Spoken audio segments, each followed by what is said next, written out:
प्रणाम आचार्य जी। मेरा नाम अदिति चतुर्वेदी है। मैं कक्षा 8वीं की छात्रा हूँ और लाइव सत्रों से पिछले 2 महीने जुड़ी हुई हूँ। मेरा आपसे प्रश्न ये है कि आप कहते हैं गाय का दूध केवल उसके बच्चे यानी उसके बछड़े के लिए होता है। मुझे दूध से बनी चीजें जैसे पनीर, आइसक्रीम आदि बहुत खाना बहुत पसंद है। लेकिन ये जानकर भी कि दूध से बनी चीजें मेरे लिए नहीं है बल्कि उस गाय के बछड़े के लिए है, मैं उन चीजों को खाना नहीं कम कर पा रही हूँ। तो ऐसे में मुझे क्या करना चाहिए?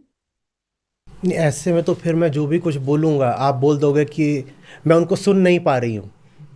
फिर कहोगे ऐसे मुझे क्या करना चाहिए। किसी जगह पे तो आकर कहना पड़ता है ना कि हाँ, मैं जिम्मेदारी लेती हूँ कि मैं करूँगी।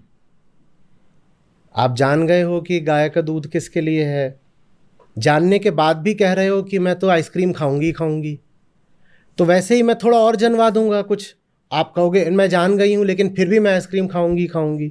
इसका तो कोई अंत ही नहीं है ना। फिर इसका अंत तो तभी होगा जब आप कहोगे कि बहुत हो गई बेईमानी, किसी जगह पर तो आकर के जिम्मेदारी लेनी पड़ेगी ना।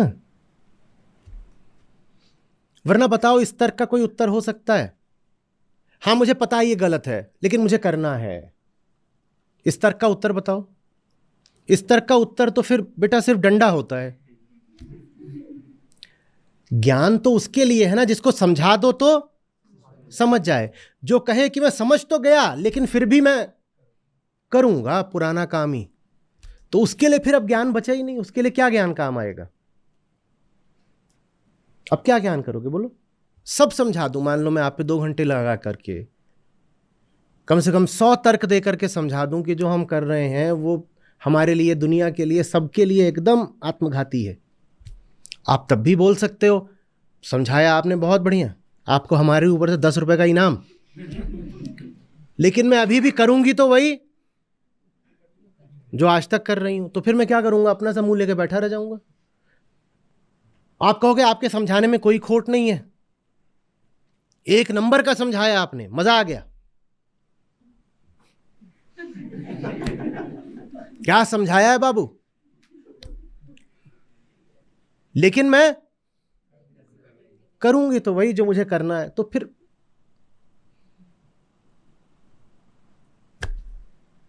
इसीलिए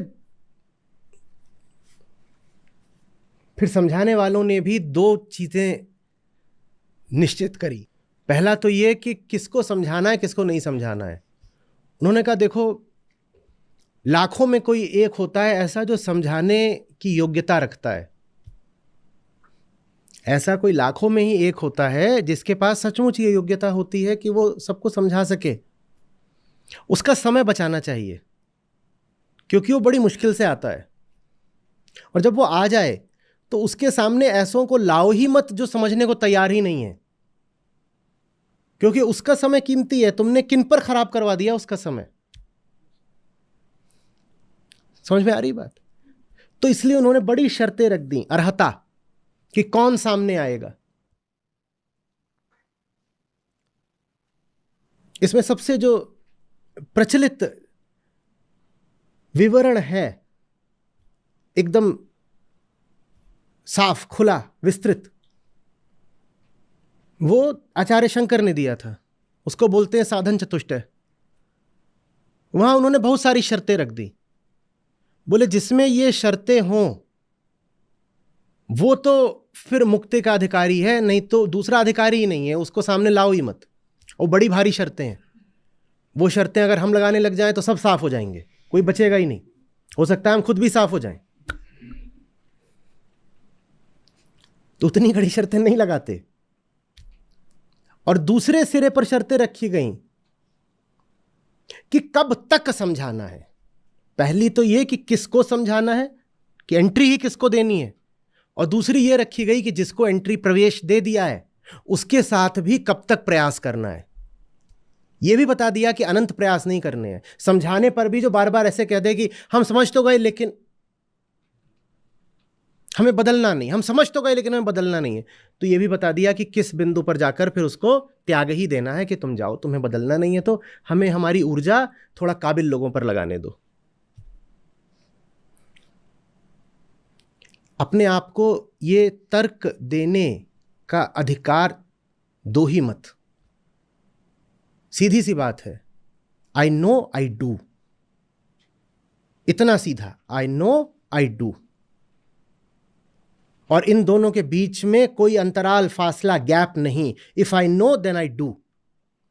मैं अपने आप को यह हक नहीं दूंगी कि कहूं I know but I don't do. यह मजबूरी नहीं होती है, यह नालायकी होती है, चालाकी होती है। अपने आप को इसका हक दिया जाता है तब यह होती है। हक मत दो। साफ साफ कड़ाई करो, शर्त बांध दो। नहीं जानती थी, गलती कर रही थी, कोई दिक्कत नहीं बाबा, उम्र ही क्या है मेरी, गलती हो गई। दुनिया वालों ने, घर वालों ने, सबने बोल दिया ये चीज खा लो, ये पी लो, मैंने खा लिया, मैंने पी लिया, मेरी उसमें कोई ऐसी बड़ी भूल नहीं, मुझे माफी है बिल्कुल। छोटे से तो हो अभी। लेकिन अगर ये कहोगे कि अब जान गई हूं, लेकिन उसके बाद भी जी नहीं रही हूं, जाना है लेकिन जिया नहीं है, तो जिंदगी माफ नहीं करती है। और जिंदगी बड़ी निर्मम होती है। जिंदगी के लिए ना आप और मैं दोनों कोई विशेष महत्व तो नहीं रखते। वो लाइफ है। उसके लिए जो वायरस है कोविड का, उसकी जिंदगी भी महत्वपूर्ण है उतनी ही जितनी मेरी। वो दोनों को बराबर ही मानती है लगभग। तो कोविड का वायरस कहता है मुझे भी तो जिंदा रहने का हक है, मैं फैलूंगा। वो इसीलिए फैलता है क्योंकि वो भी चाहता है अपनी तादाद बढ़ाए। जैसे इंसान बच्चे पैदा करता है ना लगातार, वैसे कोविड भी कुछ नहीं कर रहा था। आप होस्ट हो उसके। होस्ट माने मेजबान। आप उसे अपने भीतर मेहमान बना रहे हो साहब। वो कहता है जब भीतर आता हूं तभी तो परिवार बनाता हूं अपना। तो प्रकृति के लिए दोनों पक्ष बराबर है। प्रकृति कहती है तुम्हें तुम्हारी जिंदगी प्यारी है, वो वायरस की भी तो जिंदगी का कोई महत्व तो है ना। वो निर्मम होती है, वो नियमों पर चलती है, वो व्यक्तियों का मुंह नहीं देखती। उसके नियम व्यक्ति निरपेक्ष होते हैं। माने वो बड़ी जोर से लात मारती है, या तो खुद सीख लो, नहीं तो वो बड़ी भारी सजा देकर सिखाती है। वो सिखाना भी नहीं चाहती, वो तो सीधे सीधे बस नियम का पालन कर देती है। भैया आपने ये करा है और ये भुगतान कर दीजिए, हमें सिखाने से भी कोई मतलब नहीं। सीखना है तो सीखो और नहीं सीखना तो मत सीखो। ये ट्रैफिक पुलिस वाला है, वो कोई आपका गुरु बन के थोड़ी खड़ा होता है। वो कहता है फलाना काम कर रहे थे, ये कट गया, पैसा यहां रख दो, और इस घटना से अगर कोई सबक सीखना है तो सीख लो, नहीं सीखना तो मत सीखो। कल हम दोबारा इसी जगह मिलेंगे, तुम्हारा दोबारा चालान कटेगा। तो जब कोई सिखाने वाला मिल जाए तो उससे सीख लेना चाहिए, क्योंकि वो अपनी ओर से कोशिश कर करके 10 बार अपनी ओर से श्रम करके आपको सिखा रहा है। उसके साथ ऐसी बातें नहीं करनी चाहिए कि आप सिखा तो ठीक रहे हो, हम सीख भी रहे हैं लेकिन हम करेंगे नहीं। ये सब बातें आप अपने टीचर के साथ कर लोगे, लाइफ के साथ कैसे करोगे? लाइफ तो बड़ी जोर का डंडा मारती है। सिखा जिंदगी भी देती है, जिंदगी के अनुभव भी सिखाते हैं, पर बहुत चोट दे के सिखाते हैं, मार मार के सिखाते हैं। और अगर कोई इंसान मिल जाए सिखाने वाला तो वो आपका थोड़ा ख्याल कर लेता है, वो आपको बहुत चोट नहीं देता। वो आपका मुंह देखता है, कहता है अरे बड़ी चोट लग गई, इसको छोड़ो, बहुत चोट मत दो इसको। लेकिन जितनी बहस हम इंसान से कर लेते हैं, बाप रे, इतनी बहस जिंदगी से कर पाओगे? जब जिंदगी चोट देगी तो उससे बहस करोगे? तो जब इंसान सिखा रहा हो तो अपने ऊपर नियम बांधते हैं, कहते हैं अब सीख लिया तो जो सीखा है उसको कार्यान्वित करेंगे, एग्जीक्यूट करेंगे। बहसा बहसी, बहानेबाजी, ये सब नहीं करेंगे। आ रही बात समझ में?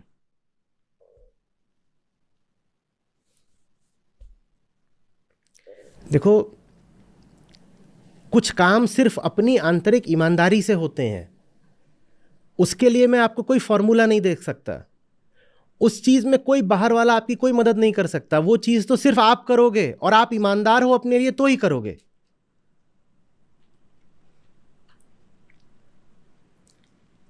वहां आप कहो कि मैं सब कुछ जानता हूं लेकिन करता नहीं, तो मैं क्या करूं, इसका कोई आंसर नहीं है।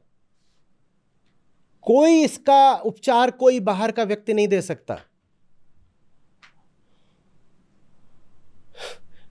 भाई आपको ज्ञान की कमी थी, कोई आपको ज्ञान दे सकता है। आपको साधन की कमी थी, कोई आपको साधन बता सकता है। पर आपको साध्य भी बता दिया गया, साधन भी बता दिया गया, उसके बाद आप कहो नहीं मैं तो ऐसी ही हूं। मंजिल बता दी गई, गाड़ी दे दी गई, ड्राइविंग भी सिखा दी गई, आपको चलाने का मन नहीं कर रहा गाड़ी, इसका कोई उपचार नहीं होता।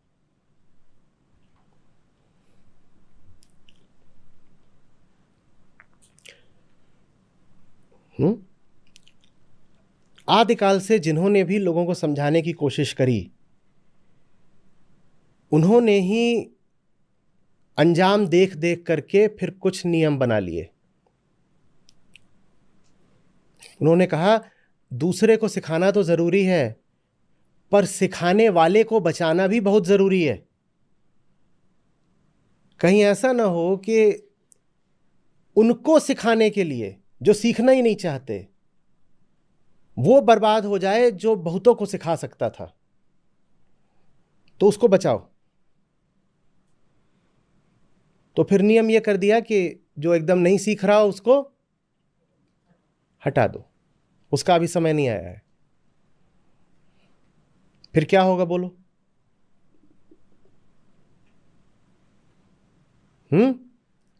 ऐसे नहीं करते हैं, क्योंकि ऐसे करोगे तो फिर 100 साल तक कर सकते हो आप। ये आखिरी उत्तर हो जाएगा आपका कि हां सब पता है लेकिन मुझे तो आइसक्रीम भी चाहिए, मटन भी चाहिए। ये जो आपने तर्क दिया, बताओ फिर किसी भी कुकर्म पर क्यों नहीं लग जाएगा? हाँ मुझे पता है कि मेमने का खून पीना गलत है, लेकिन मेमने का गरम गरम खून मुझे बहुत अच्छा लगता है, और मुझे पता तो है कि गलत है पर मैं पीऊंगी। इस तर्क का क्या जवाब है? क्या जवाब है? कोई जवाब है?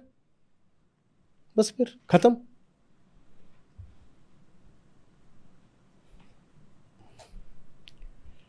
यही तर्क मैं देने लग जाऊं तो हाँ मुझे पता है कि मुझे इस सवाल का एक अच्छा और विस्तृत जवाब देना चाहिए,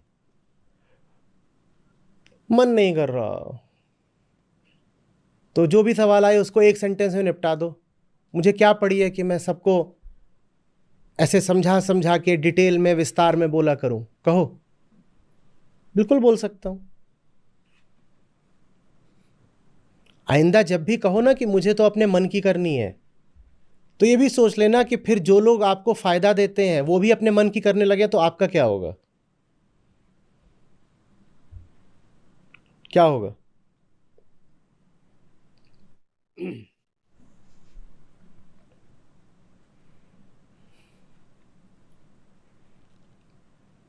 भाई मन, अहम, वृत्तियां, ये सब सिर्फ आपके पास तो है नहीं, ये ऐसों के पास भी हैं। वो भी अपने मन अहम पर ही नाचने लग जाते। तो हम कहां के रह जाते? या हम कुछ दोगलापन करेंगे कि जो हमें लाभ दे रहे हैं वो तो अपने कर्तव्य का पालन करें, लेकिन हम अपनी कामना का पालन करेंगे। तो टीचर तो क्लास में जरूर आए क्योंकि ये उसका कर्तव्य है, पर स्टूडेंट क्लास में सिर्फ तब आएगा जब उसकी कामना है। तो आचार्य जी की अटेंडेंस तो 100% रहती है, मेरी अटेंडेंस 100% है। मैं आऊंगा क्योंकि मेरा कर्तव्य है, और आप सिर्फ तब आओगे जब आपकी कामना है। ये तो गजब हो गया। मैं भी कहना शुरू कर दूं कि मैं भी तभी आऊंगा जब कामना है, तो मैं भी फिर करूंगा। नियम दोनों के लिए एक होंगे।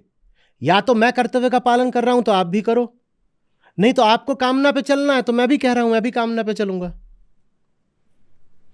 मैं भी बीच बीच में कभी आ जाया करूंगा। और जितने बड़े बड़े आप रिफ्लेक्शन लिखा करते हो उतने ही बड़े मैं लेक्चर लिया करूंगा।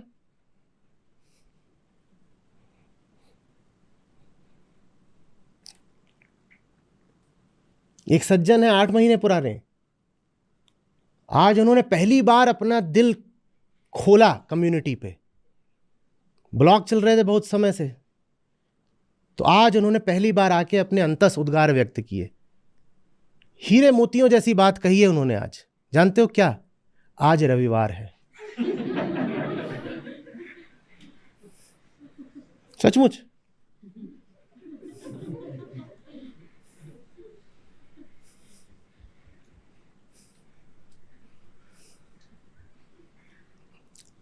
इसी अनुपात में मैं आज का सत्र लूंगा। आप लिखोगे आज रविवार है, मैं सत्र लूंगा कल सोमवार है। समाप्त। अगर ऐसे ही खेलना है तो हम भी फिर ऐसे ही खेलते हैं। ऐसा करके बेटा आप सिर्फ गाय का शोषण नहीं करते, जिन्होंने आपको शोषण न करना सिखाया आप उनका भी शोषण कर रहे हो। आप उनसे कह रहे हो कि हाँ हम समझ गए शोषण करना गलत है, पर हम अभी भी शोषण करेंगे।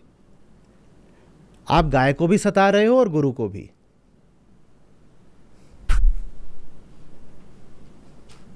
और ये दोनों मिलकर आपको सताना शुरू कर दें तो जिसको आप काऊ बेबी बोलते हो ना, वो बेबी एक दिन बड़ा भी होता है। फिर उसको क्या बोलते हैं? काऊ बोलते हैं, काऊ बेबी बड़ा। एकदम जेंडर पकड़ लिया है कि काऊ। क्या बोलते हैं उसको? हाँ, क्या बोलते हैं? अच्छा बफेलो।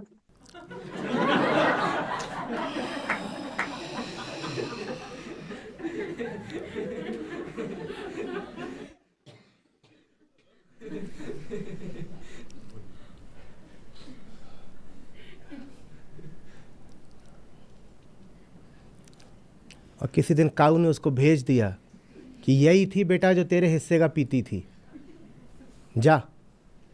फिर क्या करोगी? बोल। देखा कभी उसको? वो खेत वाला नहीं, वो जो सड़क पे घूम रहा होता है वो वाला, लंबा चौड़ा वाला। नहीं देखा कभी? नहीं, गाय घूमती रहती हैं। गायों के बीच में एक डैडी जैसा नहीं होता जो गायों को बीच बीच में दौड़ा भी रहा होता है?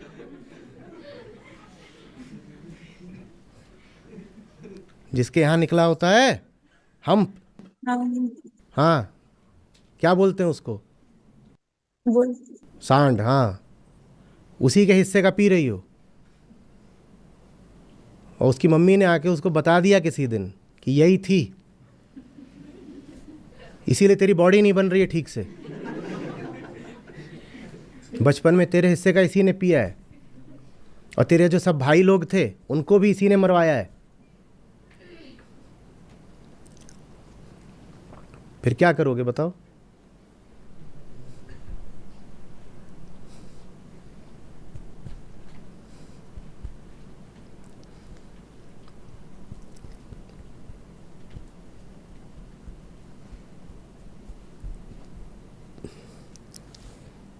ऐसे नहीं करना।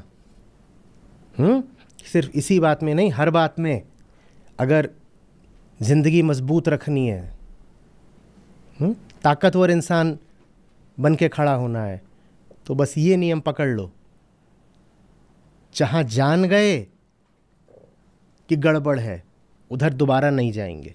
नहीं जानते थे तब तक कोई बात नहीं, पर एक बार दिख गया कि सही क्या है तो सही करेंगे भी।